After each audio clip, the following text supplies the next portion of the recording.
Assalamualaikum warahmatullahi wabarakatuh. My name is Nihila Ardianti from class C with student ID H01234510.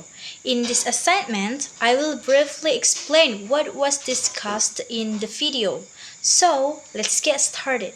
At the beginning of the talk, the speaker shared that when she was younger, she honestly had no idea what she wanted to become. Every time someone asked her about her future plans, she felt lost and confused because she didn't have a clear direction yet. Even though she studied in a prestigious school, academics were not her strong point.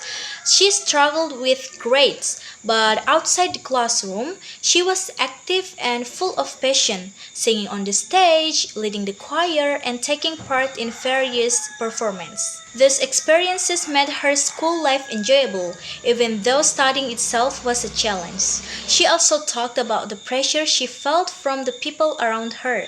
Her friends already knew what careers they wanted, and her parents and teachers encouraged her to continue on the safe path by taking A levels. Because she still didn't know what she truly wanted, she followed their advice even though she wasn't confident it was right for her. Her turning point came during one of her family trips when a customer asked her to buy something from overseas and was willing to pay her for it. That simple moment made her realize that there was actually a demand and a market for personal shopping. What began as a small hobby slowly grew into something more serious as she gained positive feedback. Over time, she built her own business and found something that genuinely made her happy. However, choosing business as a career in Brunei was not easy.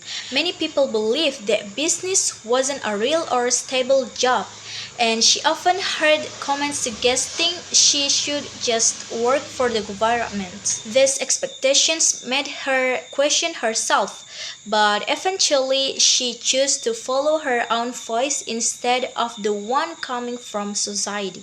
This was also when she learned the meaning of choose your heart. She explained that every option in life is difficult in its own way.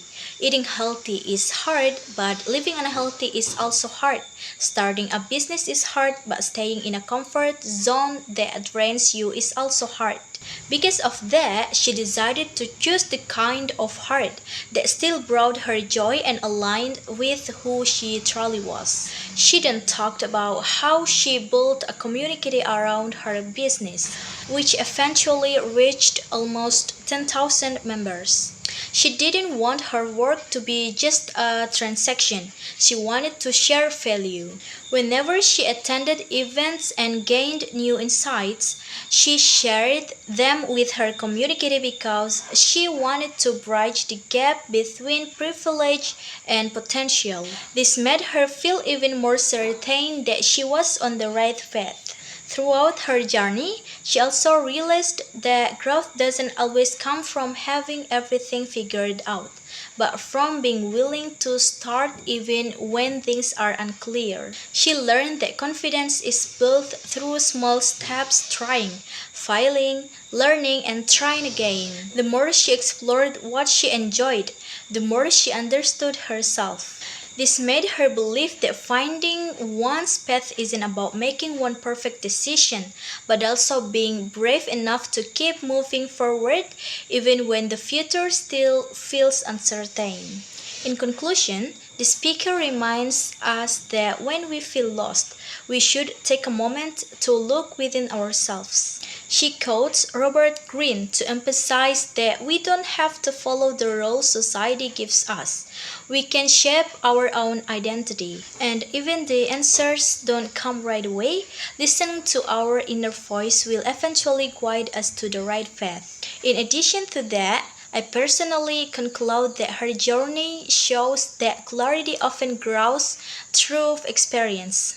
It's okay to start without knowing everything, as long as we stay open to learning and brave enough to keep trying. For me, the key lesson is that our path becomes clearer when we trust ourselves and let every step, big or small, shape who we are becoming. So, maybe that's all from me. Assalamualaikum warahmatullahi wabarakatuh.